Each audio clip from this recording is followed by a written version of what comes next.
Revelation 22 verses 1 to 2. Ipinakita rin sa akin ng anghel ang ilog ng tubig na nagbibigay buhay. Sa magkabilang panig ng ilog ay ang punong kahoy na nagbibigay buhay. Ang ilog, tubig, puno na pawang nagbibigay ng buhay. The tree, the mountain, and the temple. Panginoon, salamat sapagkat kayo ay buhay at kayo ay nagbibigay ng buhay. Sa sandaling ito, pakalinawin niyo ang aming isip, paliwanagan at turuan niyo po kami. Kayo ang mangusap, kayo po ang aming Panginoon, kayo ang aming guro, tagapagtuwid, kayo ang liwanag. Dalangin namin ang lahat ng ito sa ngalan ng iyong anak na si Jesus. Mark 11, 7-10, naganap yung ngayon ay lagi nang ipinagdiriwang na tinatawag na Palm Sunday. Nang sinalubong si Jesus ng mga dahon na iwinawagayway at nilalatag sa daan, isang paraan ng pagsalubong sa isang hari. Dinala nila kay Jesus ang batang asno, colt o buriko. Matapos isapin sa likod nito ang kanilang mga balabal, ay sumakay si Jesus sa asno. Marami ang naglatag ng kanilang mga balabal sa daan, samantalang ang iba naman ay pumutol ng madahong sanga ng mga kahoy, at iyon ang kanilang inilatag sa daan. Ang mga tao sa unahan at sa hulihan ni Jesus ay sumisigaw ng ganito, "Purihin ang Diyos! Pinagpala ang dumarating sa pangalan ng Panginoon." Kinilala si Jesus na sugo ng langit, at siyempre ang sugo na dumarating laging may pakay, may malinaw na misyon at mensahe. Mark 11, 11-14. Pumunta si Jesus sa Jerusalem at pumasok sa templo at tiningnan niya ang lahat ng bagay doon. At dahil gumagabi na, lumabas siya at nagbalik sa Bethania sa labas ng syudad na kasama ang 12. Kinabukasan, nang pabalik na sila mula sa Bethania, si Jesus ay nakaramdam ng gutom. Mahalagang pansinin yung gutom kasi kinakatawan ni Jesus ang mga mamamayan na pawang mga gutom. Nakita niya sa di kalayuan ang isang malagong puno ng igos. Nilapitan niya ito upang tingnan kung may bunga. Nagugutom si Jesus, may puno ng igos. Ang bunga nito ay nakakain. So yung makita mo yung puno is a promise. May puno pa lang, may pangako na yung puno. Papakainin kita ng aking bunga. So nilapitan ni Jesus upang suriin. Dahil hindi pa panahon ng igos noon, wala siyang nakita kundi mga dahon lamang. So walang makakain. Kaya't sinabi niya sa puno ng igos, wala nang makakakain pa ng iyong bunga. In other words, Jesus said, die. At ito ipinagtaka ng marami dahil hindi naman panahon ng bunga, bakit hinahanapan niya? At nung wala siyang nakita, ba't niya kinurse? Bakit niya sinabihan ng ganon? At sinabi niya ang iyon ay narinig ng kanyang mga alagad. Katakataka sa kanila ang ginawa ni Jesus. Susumpain ng isang punong walang bunga, hindi naman season. Mark 11, 15-16. Pagdating nila sa Jerusalem, si Jesus ay pumasok sa templo. So ito ang pakay ng dumating na sugo ng langit.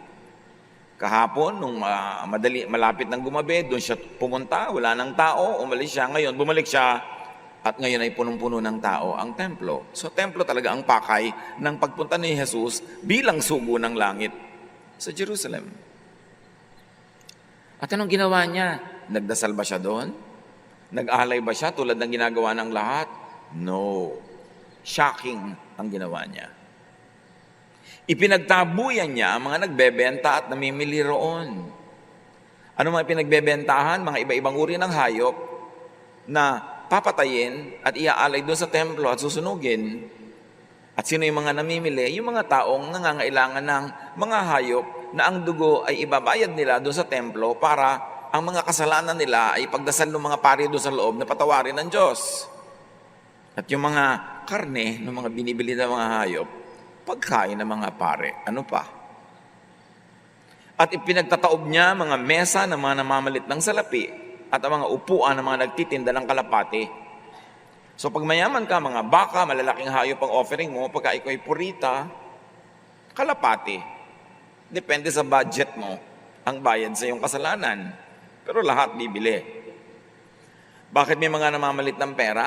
Kasi yung mga pari sa loob, masiselan. Ayaw na nilang tumanggap ng mga coins na galing sa ibang bansa na may mga muka ng mga emperor, ng mga hari ng mga bansang yon. Kasi ayaw nila ng graven image. So may money changers. Pero maraming dayaan at napakalaking kalakalan ang nagaganap sa money changing na ito. So anong ginawa ni Jesus? Ipinagtabuyan niya ang mga nagbebenta ng mga hayop, pati bumibili. Pinagtataob niya at kinalat niya ang mga benta, yung mga barya, yung mga bagol, kasi ang mga pera naman hindi papel, mga metal. Kinalat niya doon sa buong sahig ng patio at ang mga nagtitinda ng kalapati, pinagtataob niya ang mga upuan, ang mga mesa ng money changers, ipinagtataob niya. Pinagbawalan din niyang tumawid sa patio ng templo ang mga may dalang paninda. So sari-sari mga tinda, pinagbawalan din niya.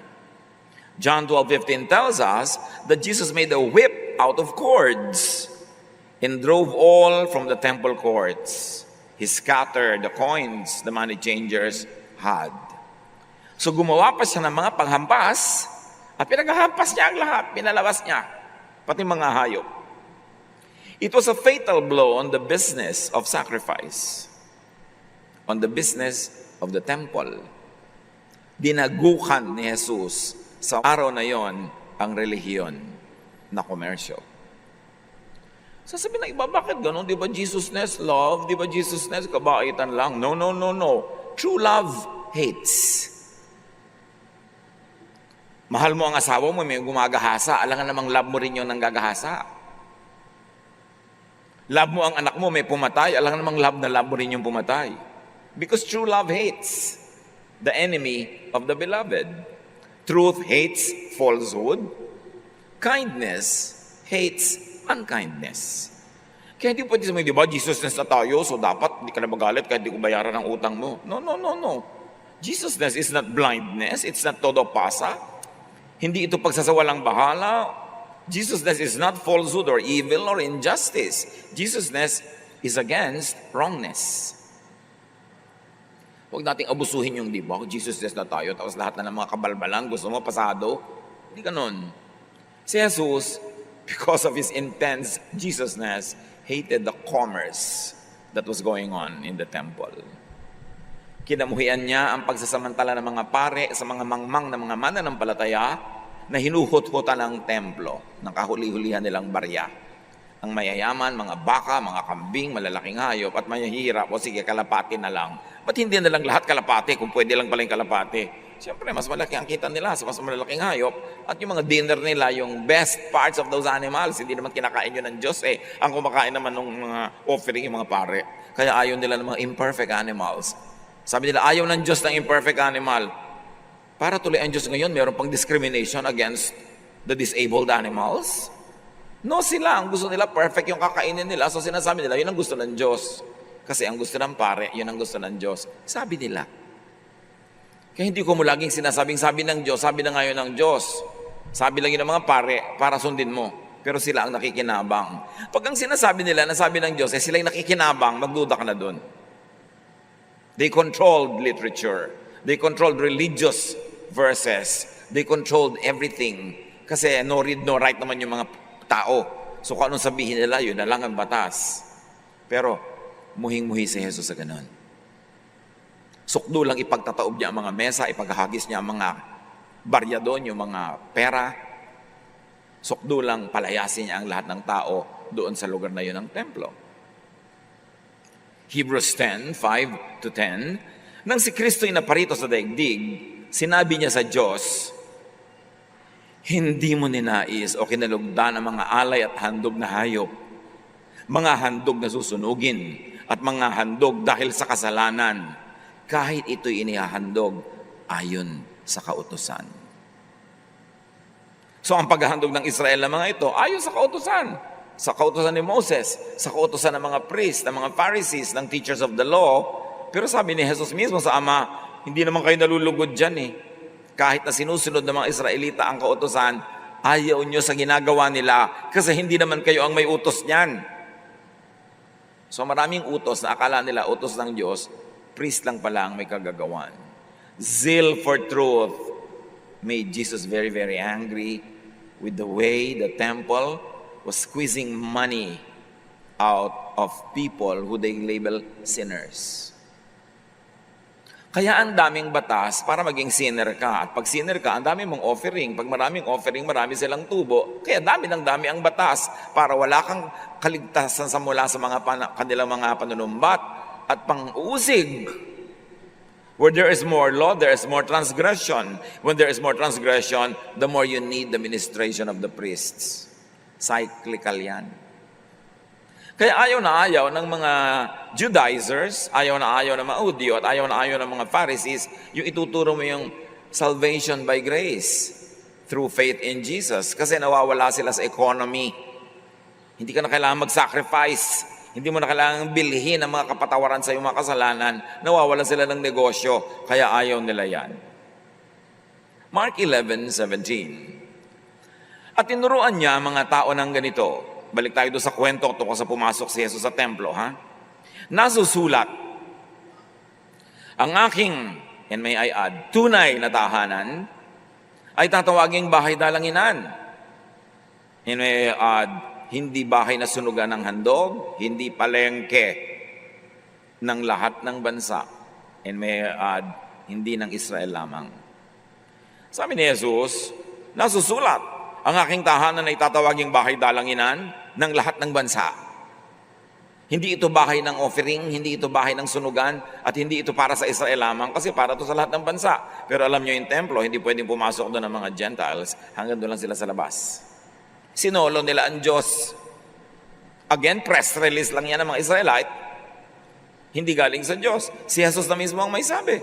Kaya galit na galit siya. Anong ginawa nyo dito sa bahay dalanginan? Ginawa nyo yung negosyo? Tapos sinolo nyo, kayo lang nakakapasok. At sabi ni Jesus, ngunit ginawa nyo itong lungga ng mga magnanakaw. Can you imagine, tawagin nyo yung mga religious people doon ng mga magnanakaw? Jesus was really livid. He had righteous indignation. He had all the right to be angry because truth is angry at falsehood. Micah 3:11, nagpapaupa ang mga pari para magturo at ang mga propeta na may nanguhula dahil sa salapi. Puro pera ang laman ng utak ng mga religious leaders na ito. Negosyo ang relihiyon. Acts 7:48-49, but the Most High God doesn't live in houses made by humans. And the temple in Jerusalem is a house of stone made by humans. The Most High God does not live in houses made by humans. It is just as the prophet said when he spoke for the Lord, heaven is my throne, the earth is my footstool. What kind of house will you build for me? In what place will I rest? Langit ang aking upuan. Upuan ko lang yung langit. Kaya nyo bang makarating dyan? Hanggang ngayon nga, hanggang buwan pa lang yung tao nakakapaglakad. Ang layo pa ng langit. Sabi niya, alam niyo yung langit, upuan ko lang yan. Hindi pa yan ako. Upuan pa lang. Yung earth, ang laki-laki. Tungtungan lang yan ang aking paa. So, sabihin niyo sa akin, sino kayo para gumawa ng bahay para sa akin? Anong bahay ang pwede niyong gawin? Natitirhan ko nga. In what place will I rest? So lahat ng mga nagpapagawa ng church, as sabi, maggagawa tayo ng bahay ng Diyos, inuuto lang nila yung mga magdodonate. Walang bahay ang Diyos. Bahay dalanginan, yes. O sabihin natin, bahay natin. Para habang nag-worship tayo, hindi tayo mabasa ng ulan, hindi tayo mahanginan, hindi tayo maarawan. Pero huwag mo utuin ang mga taong bahay ng Diyos. Walang bahay ang Diyos. Because God fills heaven and earth with His glory. And the glory of God cannot be contained in a certain area. At yung templo dapat para sa lahat ng bansa. Hindi pang kanila lang. Pero sinolo nila. Parang maraming Kristiyano ngayon, maglo-Lord Supper sa atin lang yan sa member. Guess hindi pwede. Yung dapat sa atin lang to. Sinosolo nila ang Diyos. Gusto nila kasi sinosolo para magmukha sila lang ang tama. At pag sila lang ang tama, meron silang right magturo na dapat sa kanila ka lang magmembro. Again, deceptive. Parang asa lahat eh. Acts 1:8, Kayo'y magiging mga saksi ko, sabi ni Jesus, sa Jerusalem, sa buong Judea, sa Samaria, hanggang sa dulo ng daigdig. So ibinalik ni Jesus ang Diyos para sa lahat. Kasi for the longest time, ang Diyos ay para sa lahat, pero mula nung nagka-templo sa Israel, sinolo na nila. Kaya yung templo, sa halip na siya ang maging dahilan para ang mga tao ay makalapit sa Diyos, naging dahilan siya para hindi makalapit sa Diyos dahil pang kanila lang. Kaya si Jesus, giniba niya yung concept na yon at ang kanyang utos, ituro niyo ang lahat ng ito, ibahagi sa Jerusalem. Sige, kasali rin yan. Pero hanggang buong Judea, hindi lang sa Jerusalem. Kasi alam niyo, sinolo ng mga paris sa Jerusalem yung franchise. Yung mga ibang paris sa iba-ibang mga lugar, minasama nila. Sila lang yung tama. Tapos hanggang Samaria, na ayaw nilang makihalubilo, at hanggang sa dulo ng daigdig sa mga Gentiles. Ibang-iba ang ginawa ni Jesus sa pananampalataya. As you ponder Holy Week, as you ponder all the things that happened, dapat lumalim naman yung ating pagkaunawa at hindi na lang doon sa mga nangyaring events. Puro events kasi Pero anong kahulugan ng mga events na yon? Yan ang may importante. Malakay 1:10, sabi ng Diyos dito, I wish someone would lock the doors of my temple so you would stop wasting time building fires on my altar. I am not pleased with you, priests, and I refuse to accept any more of your offerings. Hindi naman ito nila tinuturo. Sabi niya, alam niyo, ang wish ko lang, isara na mga templo-templo na yan. Wala na lang pumunta. Tigilan ninyo ang kasusunog ng mga offering. Hindi ko natatanggapin pa. Sawang-sawa na ako sa inyong pagre-relihiyonan. Ayaw na ng Diyos ng ganung mga offering. Kaya once for all, God sent Jesus to be the offering. The final, acceptable, one-time offering. And the offering of the life of Jesus is good for all lives that lived, are living, and will still be born because Jesus is the Son of God. The value of His offering is greater than the value of all offerings that humans could ever conceive of. Matthew 21:14. Habang si Jesus ay nasa templo, lumapit sa kanyang mga bulag at mga pilay at sila ay kanyang pinagaling. You see, itong mga bulag na ito at mga pilay, araw-araw nando sila sa templo pero walang nangyayaring kagalingan. Pero nung dumating si Jesus, sila ay pinagaling. Ipinakita ang pagiging inutil ng templo. Magaling lang mangolekta ng pera, magaling lang magdrama-drama ng mga offering, pero yung mga bulag-bulag pa rin, yung pilay-pilay pa rin, wala silang nakakain. Para mga taong aten ng relihiyon, pagod na pagod ka, pupunta, linggo-linggo nandun, pero wala namang natututunan, wala pa rin naiintindihan. Mark 11:18, dahil sa kaganapan sa templo na sobrang madamdamin at madula, narinig ito ng mga punong pari at ng mga tagapagturo ng kautusan. Buhat nooy humanap na sila ng paraan upang patayin si Jesus. Ito ang decisive element why Jesus was killed. Nilalagot niya ang hininga ng negosyo ng templo. Ipinapakita niya ang walang kabuluhan na paghahain ng mga hayop doon at mga offering. Kaya mismo yung mga chief priests and the teachers of the law, sila yung murderous. Nakita niyo ang bunga sa kanila, mga katuroan nila, mga mamamatay tao. Walang pakundangan sa buhay. Wala silang pakialam sa mga makasalanan, ipapabato nila hanggang mamatay. At ngayon si Jesus, na nagtuturo ng kaliwanagan, pinlano na nila agad na patayin. Subalit natatakot sila sa kanya dahil humahanga ang lahat sa kanya mga turo. Alam niyo, pag ang turo niyo matino, turo ni Jesus, turo nagpapalaya, galit sa inyo siyempre ang mga priests, ang mga Pharisees, ang mga Judaizers. Pero ang pinangilagan nila yung maraming taong nagmamahal kay Jesus at nagmamalasakit dahil nakikita nila kung paano nagiging mabuti sa kanila ang turo ni Jesus.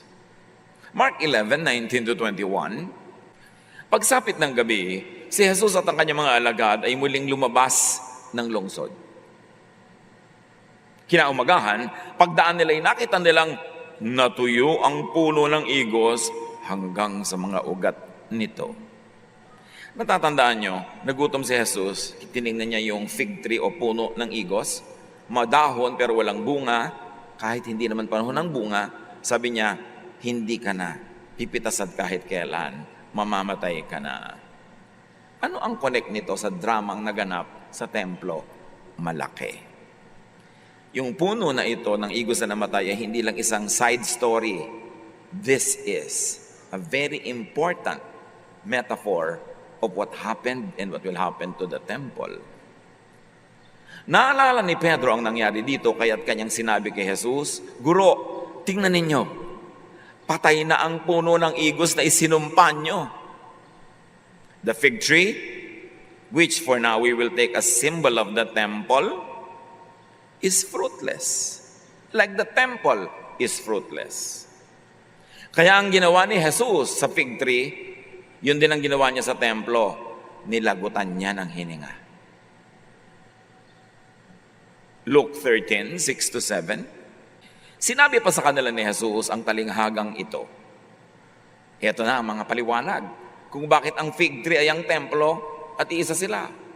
May isang taong may tanim na puno ng igos, ito na naman siya, sa kanyang ubasan. Minsan tinignan niya kung may bunga ang puno, echo of what Jesus did to the tree. Ngunit wala siyang nakita. The same thing. Dahil dito, sinabi niya sa tagapagalaga ng ubasan, 3 taon na akong pumaparito at naghahanap ng bunga sa punong ito. And not coincidentally, 3 taon ang full-time public ministry ni Jesus. Na inoobserbahan niya yung templo, inoobserbahan niya mga priests, ang mga Pharisees. Ganon din ang observation niya. Walang bunga. Ang mga pilay-pilay pa rin, ang mga bulag-bulag pa rin, ang mga gutom-gutom pa rin, ang mga may kasalanan, makasalanan pa rin, walang bunga ang relihiyong ito. Ngunit wala akong makita. Putulin mo na, nakakasikip lang yan. So in other words, ang sabi ni Jesus, tukol sa punong walang bunga, die. You see the same. Parallel na parallel. Kaya alam natin kung anong tinutukoy ni Jesus dun sa pagsumpa niya dun sa puno. Yung templo yun. The fig tree, the symbol of the temple, is also the tree of the fall in the Garden of Eden. The temple was visible in the center of life, but all it does is condemn you. It does not give life. The tree in the Garden of Eden is in the center of the garden. You cannot miss it. It only takes time bago mo pitasin yun at magkasala ka, and then you are condemned. Yung tree doon sa garden at yung temple, pareho ng role. Very visible, pero walang ginagawa, kundi i-condemn ka lang. Jesus had come to curse, to conquer the tree, which of course is also the temple, that was to Jesus the curse to humanity. Sabi niya, kung walang temple, walang magtuturong, bawal-bawal yan. Inimbento lang naman yung mga bawal. So kung hindi bawal-bawal yan, hindi ka makasalanan. Kung hindi ka makasalanan, hindi mo kailangan mag-offering. Kaya ang ginawa ni Jesus, freed us from the law so that there will be no more space for us to be called by the temple sinners. And therefore, we are free from the control of the temple, free from the blackmail of religion, and you are free to rest, to enjoy God's love. And that is the message of Jesus. So Jesus cursed the tree, and in effect, he cursed the temple. Why? Why must you curse the tree? Because negative times negative is positive. When you curse the curse is destroyed. And you are released from the curse. Galatians 3:13, tinubos tayo ni Kristo mula sa sumpa ng kautusan. You see, ang kautusan ay sumpa, hindi blessing.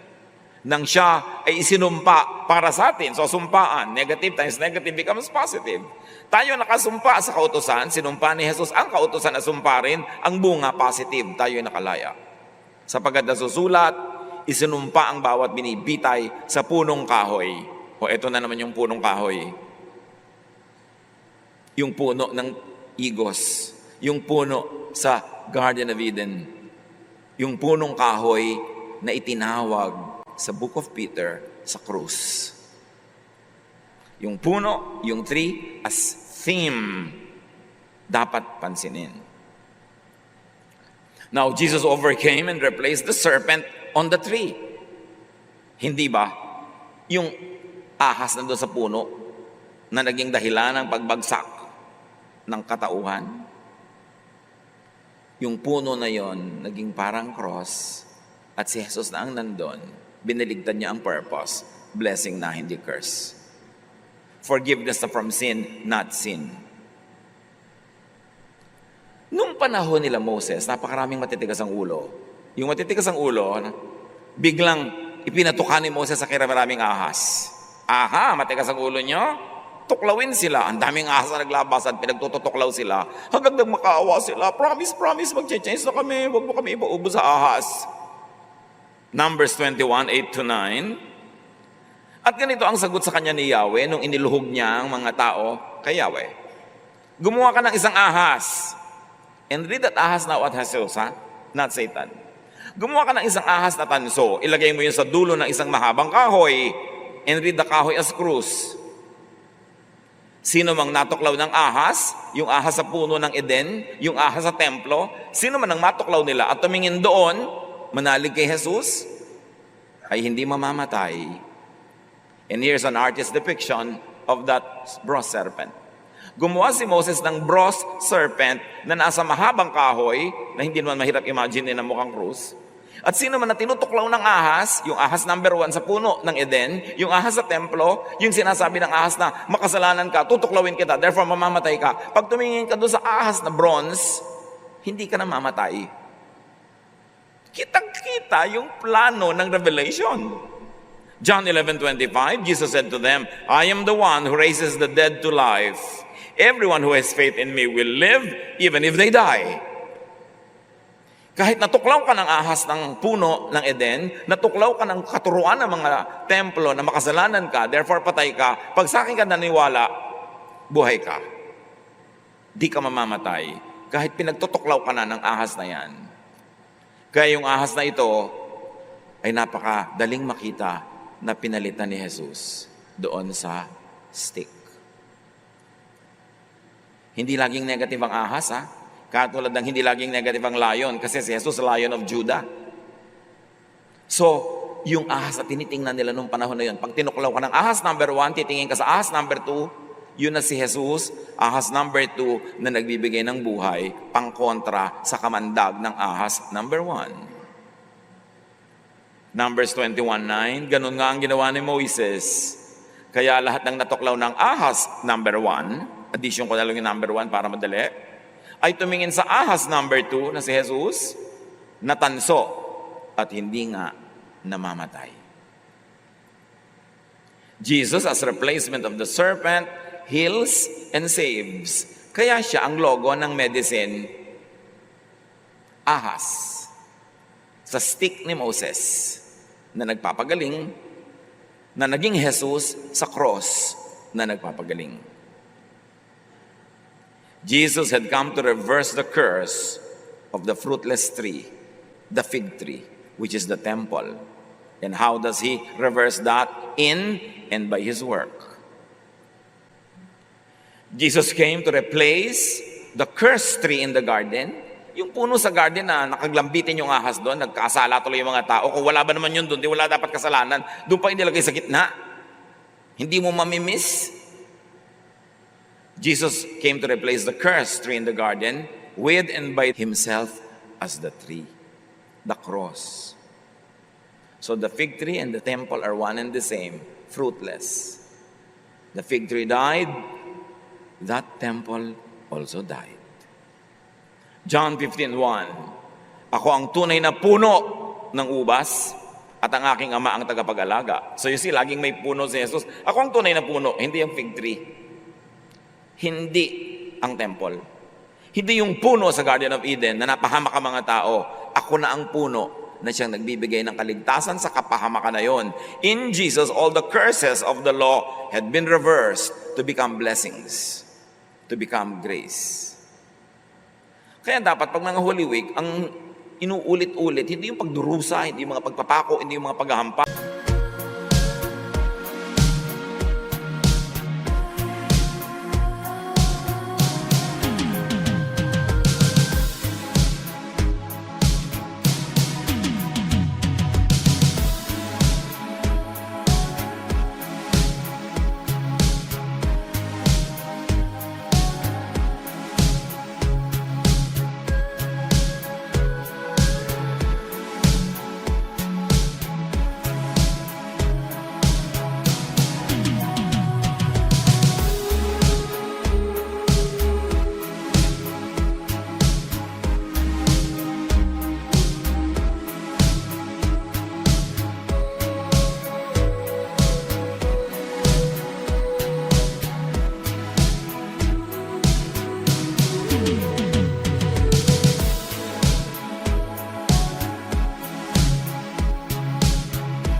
That's it. Tapos na yun.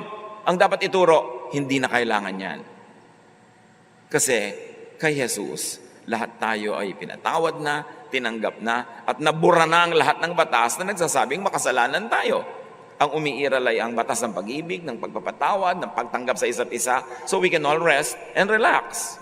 John 15:5, ako ang puno ng ubas. At kayo ang mga sanga. Sabi ni Jesus, ang nananatili sa akin at ako sa kanya, ang siyang nagbubunga ng sagana, sapagkat wala kayong magagawa kung kayo'y hiwalay sa akin.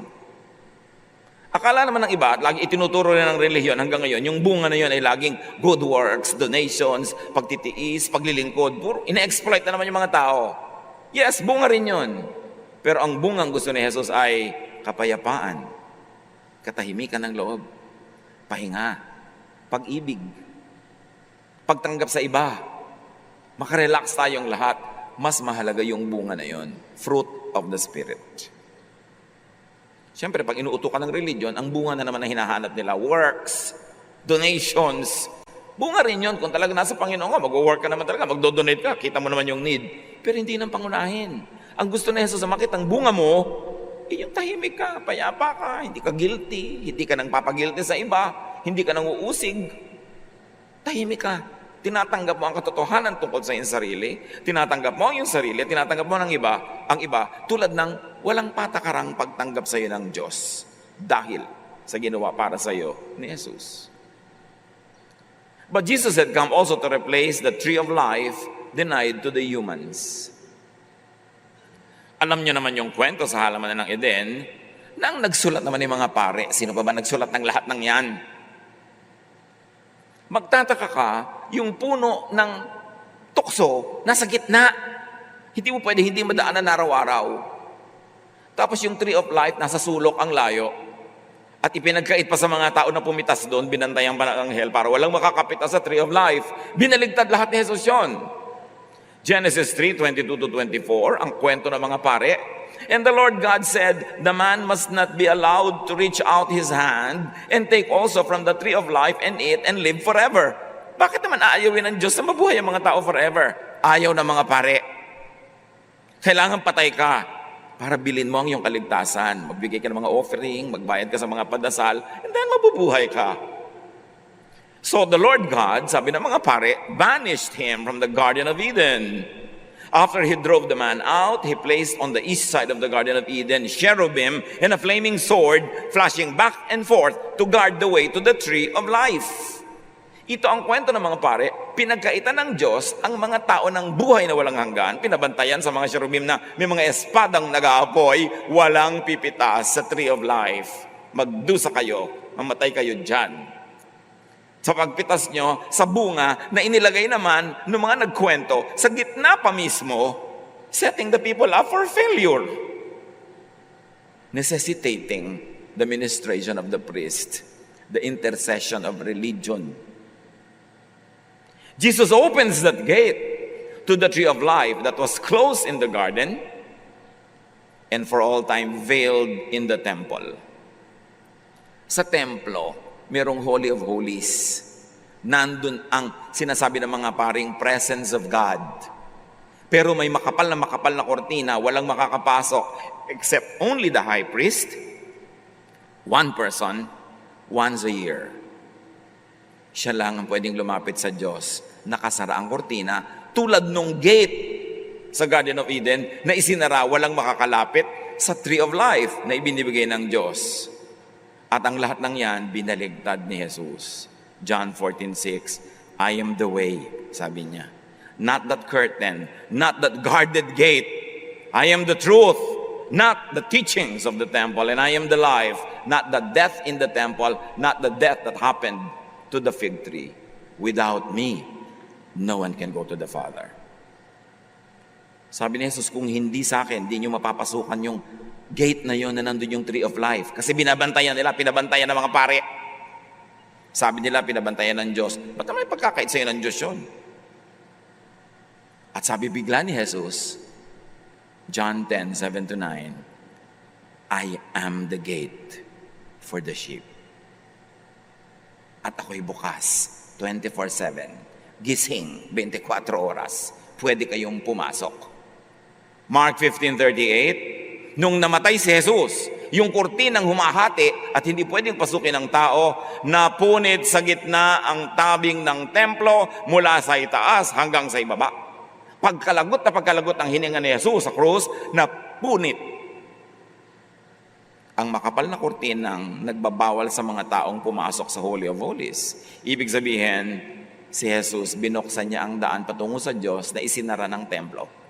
Isinara ng mga pare, isinara ng relihiyon, tapos silang may susi. Magbayad ka, bubuksan nila para sa'yo. Mag-offering ka, ay pagdadasal ka nila. But without them, hindi ka makakalapit sa Diyos.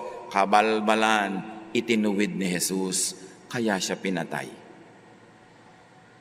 Pag hindi pa natin ito naiintindihan, mga kapatid, sayang ang pag-observe ng Holy Week taon-taon. Paulit-ulit lang na ritual, pero wala pa rin nababago sa ating pag-iisip. Di pa natin naiintindihan ang tunay na ginawa ni Jesus at ang tunay na dahilan kung bakit siya ipinapatay. Jesus had come to replace the temple in Jerusalem with and by Himself. Hindi lang pinalitan ni Jesus yung puno, hindi lang niya binuksan yung pinto, yung templo mismo pinalitan niya. John 2:19-21, sumagot si Jesus sa mga paring nagcha-challenge sa kanya, gibayin niyo ang templong ito, meaning yung batong templo sa Jerusalem, at sa loob ng 3 araw ay muli ko itong itatayo. Sinabi ng mga Hudyo, 46 na taong ginawa ang templong ito, at itatayo mo sa loob lamang ng 3 araw? Ngunit, ang templong tinutukoy ni Jesus ay ang kanyang katawan.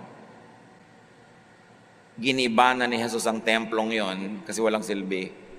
Ang bulag-bulag pa rin, ang gutom-gutom pa rin, tulad ng fig tree, puro forma, puro dahon, walang bunga. At sabi niya, 3 araw, bubuuin ko muli. Nung bumangon si Jesus mula sa kamatayan, nung binangon siya ng Diyos, Ama, tapos na ang templo. Si Jesus na ang templo.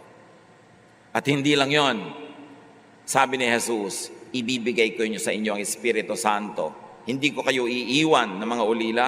I will send the Holy Spirit at once. And you will be the temple of the Holy Spirit. Meaning, you will be my temple, meaning you are now the temple of God. Kung merong titirhan ng Diyos, kayo, hindi ang templong bato. Eh di lalong nagalit siyempre yung mga Hudyo. Pride nila yung temple, center of their life. Tapos, wala na pala. Jesus had come to end the world. In what world? The Jewish temple world, not the planet Earth. Pag kami mga sinasabing, and this world will end, this world will end, hindi laging planet Earth. World yun. Hindi dapat sinabi planet. This planet will end, this planet will end. Because the word world is poetic. Merong world of artistas, merong world of scientists, merong world of mga sugarol, may mga world of. So world lang yun. Ibig sabihin, merong temple world. And there's a world that ended when Jesus rose from the dead, the world of the temple.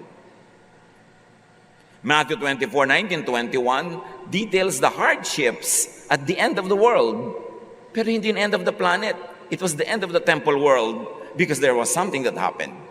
Sabi ni Jesus sa kanyang mga tagapakinig, there are some of you here who are not going to taste death before the end of the world happens. Before all this happened. Ang tagal na nun eh. Yung mga original hearers niya, meron daw dong hindi makakatikim ng kamatayan bago mag-end ang world. So, ibig sabihin, hindi planet yung mag-end. What world? Review history. Sa lifetime ng mga nakinig kay Jesus, ito ang naganap at ito ang mundong nalusaw. AD 66, the Jews rebelled against Rome. AD 70, the Romans burned and totally destroyed Jerusalem and the temple. Nasira, giniba ang templo. Nangyari ang sabi ni Jesus, destroy this temple. Not one stone will remain on top of another. It happened in their lifetime. And it also happened that Jesus rose and became the temple of God and made the believers the little temples of God. Kaya hindi mo na kailangang mag-pilgrimage sa Jerusalem. Ikaw na ang templo ng Diyos eh. Di ba naging walang ang gastos? Pero kung gusto mo magpunta for touristic values, why not? Pero kung sabihin na magpipilgrimage ka para pumunta ka sa temple, gidiba?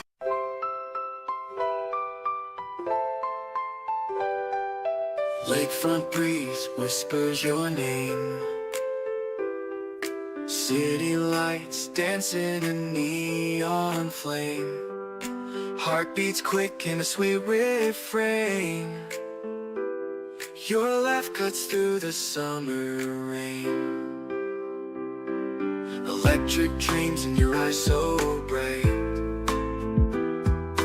Bassist grooves with all his might. Holding hands beneath the Willis Towers light. This windy city feels just right.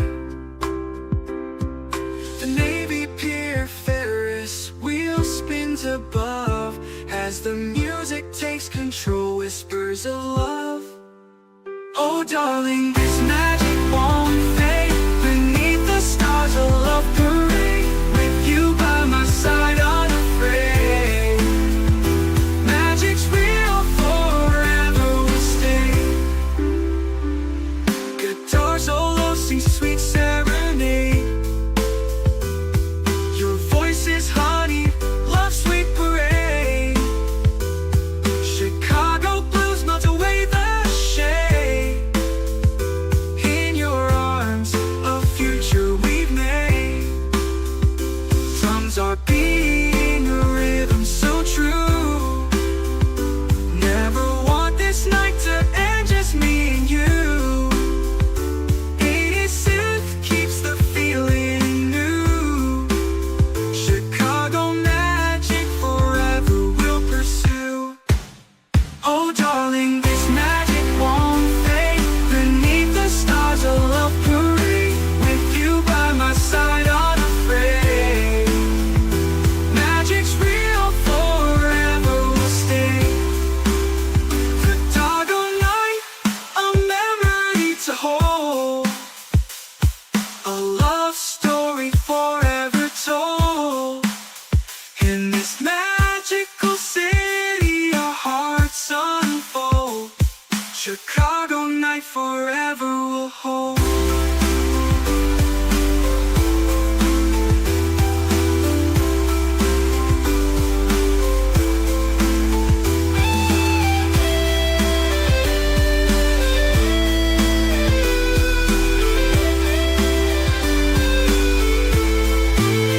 Oh darling, this magic won't fade. Beneath the stars a love parade. With you by my side unafraid. Magic's real, forever will stay. Chicago night forever will hold.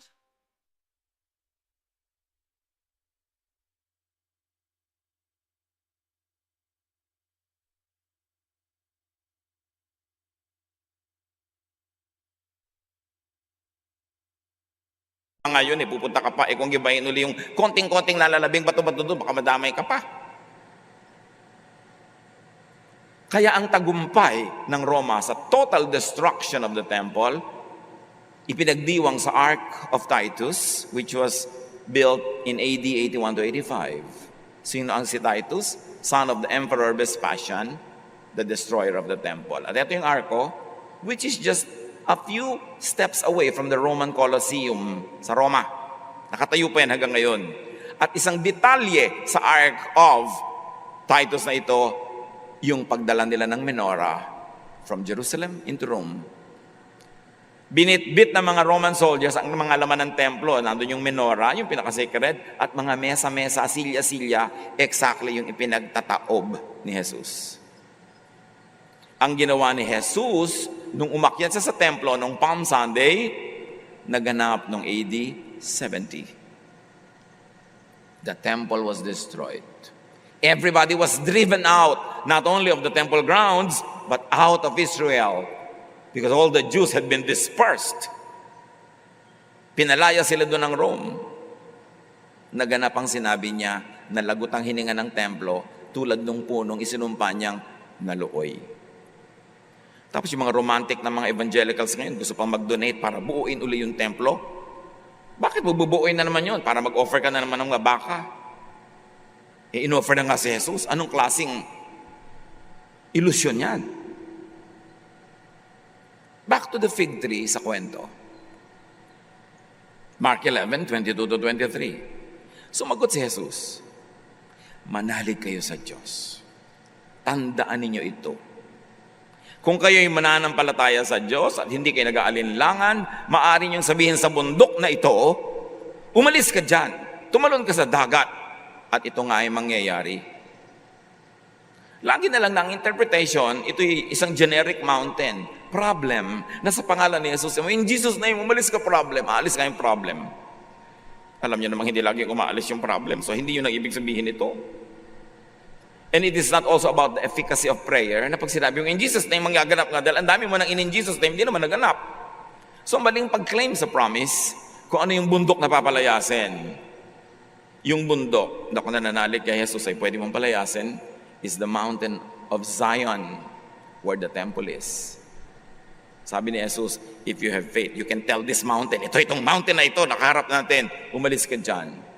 So kung nananalig ka kay Jesus, pwede mo sabihin sa templo, umalis ka dyan. Pwede mo sabihin sa mga teachers of the law and Pharisees, umalis ka dyan. Pwede mong sabihin doon sa ahas na nununuklaw, binigyan ka ng condemnation, sa pangalan ni Jesus, umalis ka dyan. Because I am now free and alive in Jesus. John 4:21-23, sinabi naman ni Jesus, maniwala ka sa akin. Sabi niya sa babaeng Samaritana, maniwala ka sa akin. Darating ang panahon na sasambahin ninyo ang Ama hindi sa bundok na ito o sa Jerusalem. Yun ang bundok na tinutukoy, yung bundok na dalanginan. Kasi sa Samaria, iniisip nila ang Diyos ay pwedeng sambahin sa Mount Gerizim, yung bundok nila. Ang mga Hudyo naman pinagpipilitan sa Mount Zion, sa bundok nila. So ito ang sinasabi ni Jesus na bundok na, kung nananalig ka sa akin, pwede mong paalisin yung bundok na yan. Paalisin mo yung Gerizim, paalisin mo yung Zion, alisin mo yung temple. Sabi ni Jesus kasi, because true believers will worship in spirit and truth. Hindi kailangan ng templo, hindi kailangan ng bundok. Ang linaw, ang ganda pag pinagdugtong-dugtong natin ang kahulugan. Tapos magpupunta ka pa rin sa bundok-bundok. Kailangan po magpunta sa prayer mountain para kakatagpuin ng Diyos. Hindi mo na kailangan ng bundok eh. Pero kung gusto mo pa rin mamundok, okay lang. Pero hindi dahil nandun lang ang Diyos. Sabihin mo na lang, gusto mo mag-hiking. Subalit, sa pagpapatuloy ni Jesus, dumarating na ang panahon at ngayon na nga, na ang tunay na sumasamba sa Ama ay sasamba sa Kanya sa Espiritu at sa katotohanan. Hindi sa templo, kahit walang templo. Kaya si Jesus pag nagsasabi, when you pray, go into your room. Pray in secret. You don't have to go to the synagogue to pray. But if you like to be with others for fellowship, fine. Pero kahit mag-isa ka, nandun din ang Diyos. Finranchise kasi ng mga bahay dalangin na ng dalangin na kung wala ka doon, wala ang Diyos, therefore kailangan nandun ka. Kasi pag nandun ka, nag-aambag ka eh. So kaaambag mo, nagiging slave ka. Pero kung ikaw nagiging free, lalo kang dapat magaling mag-ambag. Biruin mo, naging free ka. In other words, sinasabi ni Jesus, kung mananalig ka sa akin, kaya mong paalisin ang bundok, ang templo, ang puno na walang bunga. Sasamba ka hindi sa bundok, hindi sa templo, but in spirit and in truth. Grabe magpalaya. Kasi ang mga Israelita noon, at least once a year, they have to go to the temple. Can you imagine yung expense going there? Ngayon, hindi na. Kasi inilagay na ng templo sa espiritu mo. Kung gusto mo lang pumunta sa ibang lugar kasi mas inspired ka, mas masaya, hindi ka pinagbabawalan. Pero hindi necessary. Within the week that Jesus drove everybody away from the temple, Jesus was killed. And the people destroyed the temple, which was Jesus. So in AD 70, the temple, which was the stone, was destroyed by God through the Roman army. But you know, Jesus died, and after 3 days, Jesus was brought back to life by God. Jesus, the real temple, was raised up, and the fake temple was destroyed. Acts 2:32, ang Jesus na ito ay muling binuhay ng Diyos, at saksi kaming lahat sa pangyayaring iyon. And verse 36, God has made this Jesus, whom you crucified, both Lord and Christ. Sobrang perfect ang life ni Jesus. Sobrang ayon sa kalooban ng Ama ang kanyang turo. Kaya nung siya'y pinatay ng mga tao, siya'y binuhay na muli.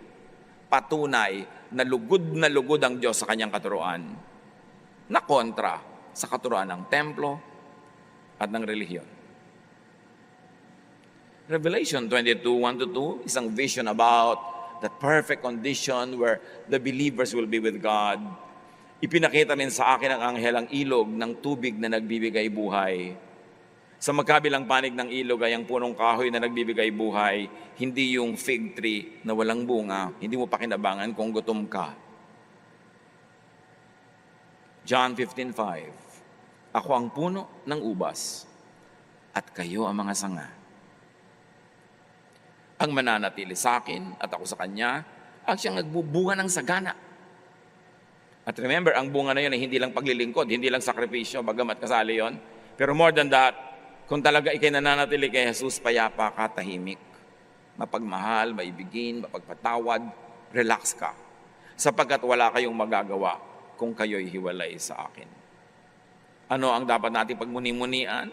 Holy Week man o hindi Holy Week, manatili kay Jesus. Mamunga ng Jesusness.